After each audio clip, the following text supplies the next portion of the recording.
नमस्कार, मैं संकेत बाबू संकेत कोचिंग सेंटर में आप सभी का स्वागत करते हैं। जिसमें आज हम आप लोगों को बताने जाए कि यार बेटा आपने अगर पूरी साल क्लास 10th में कुछ नहीं पढ़ा है फिर भी आप पास होना चाहते तो हम एक ऐसी ट्रिक बताएंगे। आपने अगर हिंदी में कुछ भी नहीं पढ़ा है तो फिर भी आप पास हो जाएंगे। सिर्फ पेपर का ही पेपर में उतारना है, हम पास इस बात की गारंटी लेते हैं।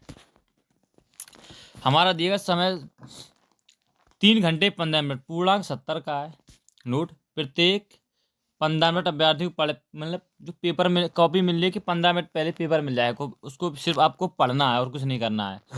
हमारे खंड आ में 20 प्रश्न देगी। कितने देगी?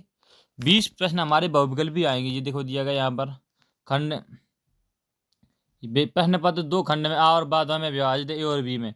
खंड जो ए एवं 20 अंक की देगी। 20 प्रश्न बहुविकल्प भी आएंगे। कितने आएंगे?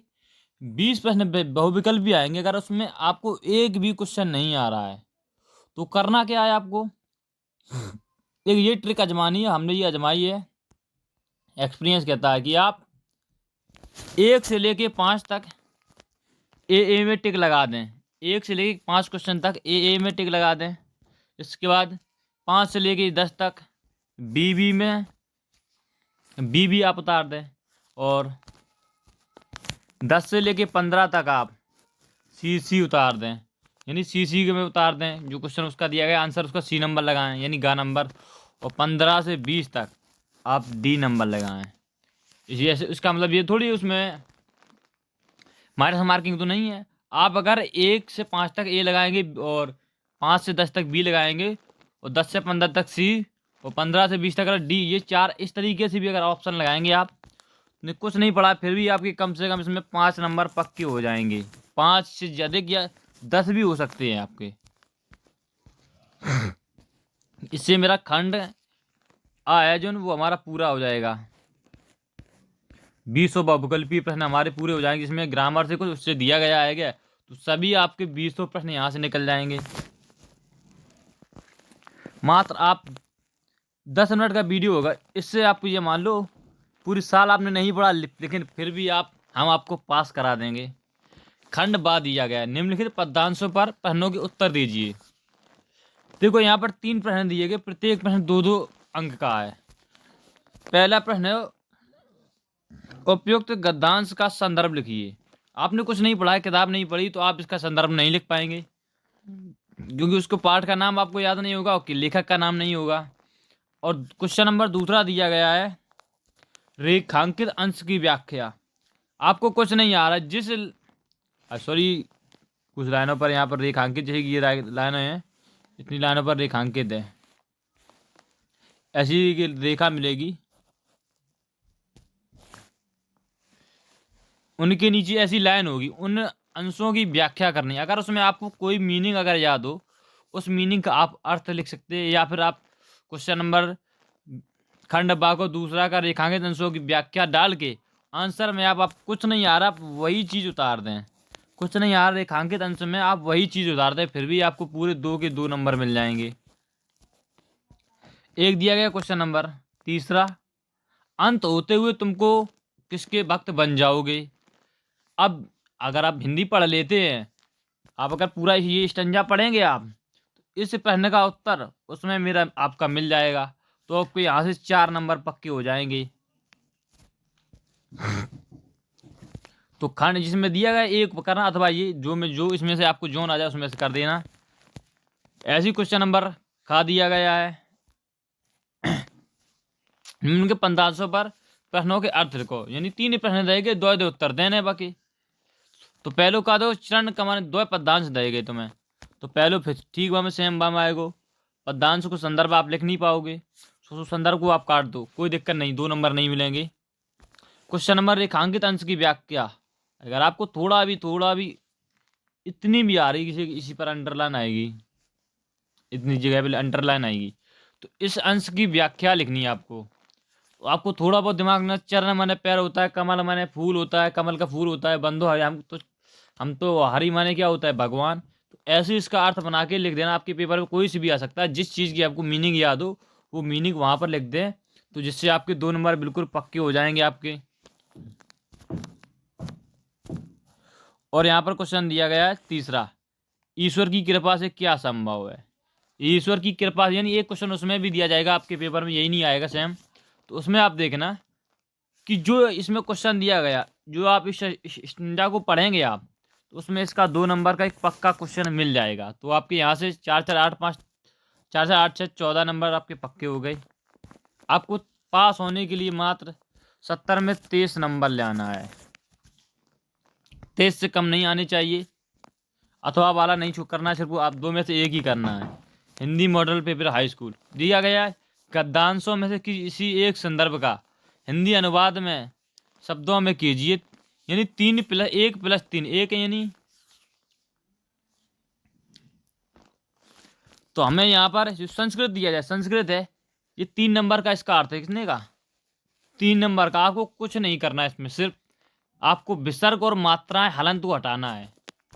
लिखोगे हिंदी में अनुवाद और आपको लिख देना है संदर्भ। आपको आएगा नहीं, वो 1 नंबर का आया है इसमें, तो वो आपको आएगा नहीं, उसको नहीं करना है आपको। आपको सिर्फ संस्कृत की हिंदी में व्याख्या लिखोगे, संस्कृत का हिंदी में व्याख्या, और जो आपको संस्कृत में लिखा उसमें आप विसर्गे को हटा देंगे, हलंत को हटा देंगे। अगर आपको जो मीनिंग आ जाए वो कर देना, अगर नहीं आए तो फिर भी नहीं करना, लेकिन लिख कर आना। आपको यहाँ पर 3 नंबर का 2 नंबर पक्के मिल जाएंगे। क्वेश्चन नंबर ये था, निम्नलिखित पदांशों में किसी एक संदर्भ सहित का हिंदी में अनुवाद। तो अब ये श्लोक का हिंदी में अनुवाद करना है। आपको नहीं आएगा क्योंकि संदर्भ आएगा नहीं, तो 1 नंबर का उसको तुरंत पहले काट दें। 3 नंबर का आया अर्थ, कितने का? अर्थ। अर्थ हमने बताया, अगर संस्कृत का दिया गया किसी दोहे का, आपको मीनिंग याद हो तो आप लिख दें, वरना हलंत और विसर्गों को हटा दीजिएगा आप।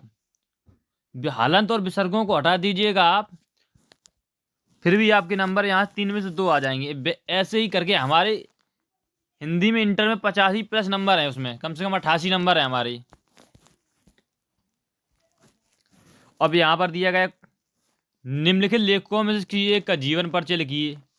जीवन परिचय, आपको जीवन परिचय अगर याद नहीं, जीवन परिचय में सिर्फ आप किसी भी 4 या 5 लेखक के जीवन परिचय याद नहीं, सिर्फ उनका जन्म तिथि और मृत्यु याद कर लें। नाम तो आपको याद रहेगा, जन्म तिथि और मृत्यु याद कर लें आप उनका। उसके बाद उनके सभी की शिक्षा दीक्षा, कैसे पले, सब गरीब घर में पढ़े, सभी लेखक पले बड़े हैं तो उनके बारे में लिखना है, इन्होंने कैसे शिक्षा ज्ञात की, इसके बारे में उनको बीच में लिख देना है, जिससे आपको 4 4 8 यानी 8 नंबर यहाँ से पक्के आ जाएंगे। लिखा है, अपनी पाठ्य पुस्तक से कंटेस्ट किया हुआ कोई श्लोक, आपको श्लोक एक लिखना है, वो 2 नंबर का है। किन्हीं 2 प्रश्नों के उत्तर दीजिए। श्लोक लिखिए जो इस प्रश्न पत्र में ना आया हो। एक श्लोक लिखना है, वो क्या नंबर को? 2 नंबर का है। तो आपको श्लोक तो याद करना पड़ेगा बेटा, अगर नहीं है तो उसको कोई दिक्कत नहीं है। आपके कम से कम 23 नंबर तो पहुंच चुके हैं, जोड़ लेना आप। 5 5 4 4 8 8 5 13, कम से कम 23 नंबर तो पहले ही पहुंच चुके हैं। अब देखो, उपसर्ग का मतलब ये होता है बेटा, जिस कुछ ये दिए गए खा नंबर उपसर्ग। उपसर्ग का मतलब होता है कोई किसी शब्द के पहले जुड़ जाए, जैसे कि अब लिखा है, अप और उप और अति। अब ये बोलो किसी की, अब मैंने इसे मान लिखा है, मान के आगे अगर हम अप जोड़ दें तो क्या मेरा हो जाएगा? अपमान हो जाएगा। अब आगे ऐसा लिखा आएगा, आपको अब लिख दे, आपको कर देना है इसके आगे अपमान। उपयोगो तो उपर्युक्त, अति है तो अति आचारा, और उपसर्ग होगा जो किसी वर्ड में पहले लगा कर देखना, अगर सही एकदम अर्थ निकल जाए तो उसको लिख देना। और प्रत्यय होता है जो हमारा बाद में जोड़ा जाता है, जैसे कि आई को मतलब जैसे हमने बोला चलाई लिखाई, तो उसमें चलाई लिख दो, लिखाई लिख दो। त्व मरत्व जीवत्व, ने पन चलन। तो आपको पता उपसर्ग पहले जोड़ा जाता है, प्रत्यय बाद में जोड़ा जाता है, तो आपके 1 1 नंबर यहाँ से पक्के 2 नंबर हो जाएंगे। निम्नलिखित में किसी 2 वाक्यों का हिंदी में अनुवाद। ये आपको अगर नहीं आएगा, संस्कृत में अनुवाद नहीं आएगा तो इसको ढील दी गया, कोई दिक्कत नहीं है, आपको कोई परेशान होने की जरूरत नहीं है। निम्नलिखित विषयों में किसी एक विषय पर निबंध लिखना है। निबंध लिखना है आपको। तो देखो, पर्यावरण प्रदूषण के बारे में सभी जानते हैं, जो हमारे आसपास जो कुछ शब्द कुछ दिखाई दे रहा है, जितनी हवाएं या पेड़ पौधा या जो कुछ हमें दिखाई दे रहा है, मतलब वो सब पर्यावरण के अंतर्गत आता है। पेड़ पौधे, हवा, गैस, ऑक्सीजन, ये सब पर्यावरण के अंतर्गत आता है। और आपको पेड़ पौधों और इसी मौसम के बारे में सब कुछ लिखना है। तो इससे हमारे एक पन्ना आपको भर देना है, कुछ नहीं, आप दिमाग में सभी आपको पता है कैसा बाहर एटमॉस्फियर है, कब सर्दी कब गर्मी, कैसी क्या हमारे कौन सी गैस नुकसानदायक है, ऑक्सीजन क्या हमें कौन सी हम गैस लेते हैं कौन सी नहीं लेती, ये सब पौधों के बारे में लिखने था। तो आपको 5 नंबर पक्के हैं। जबकि आपको याद नहीं है तो आप आसपास वाली चीज़ें। और ये आपको लिखना विज्ञान एक वरदान। तो विज्ञान के बारे में तो आपको सभी को पता होगा कि आज के बिना, आज का युग विज्ञान का, यानी विज्ञान के बिना कुछ भी संभव नहीं है। जो कुछ भी है विज्ञान की ही देन है। अभी तो हम विज्ञान की बहुत ही वो हैं। तो पर्यावरण और विज्ञान एक वरदान, ये इतने सरल निबंध है, कभी आपने नहीं याद किया फिर भी आप एक पन्ना भर के लिख सकते हैं। 5 नंबर अपने आपके यहाँ से जो है निबंध से एकदम पक्के आ जाएंगे। उसमें कोई एग्जामिनर आपका एक नंबर नहीं काटेगा। यहाँ देगा हिंदी मॉडल पेपर, देखो अपने काट खंड काव्य से आधार पर निम्नलिखित प्रश्नों के उत्तर दीजिए। फिर एक प्रश्न 5 उत्तर को, यानी क्वेश्चन तुम्हारे बहुत से यहाँ पे दे गई। देखो कहाँ दे, देखो 6 7 8 दे गए क्वेश्चन। जाओ मतलब जाएगा आप, तुम जब किताब खोले हो, किताब में तुम्हें एक काव्य खंड है वो, चैप्टर एक विषय बोलो जब काव्य खंड किताब ही मोद, वहाँ में जितने जो क्वेश्चन दे गए आपको सब क्वेश्चन लिखे मिले हैं। जितने जहाँ में देगी उतनी किताब में लिखे मिले। आपको सिर्फ एक क्वेश्चन याद कर लेना है। कितना?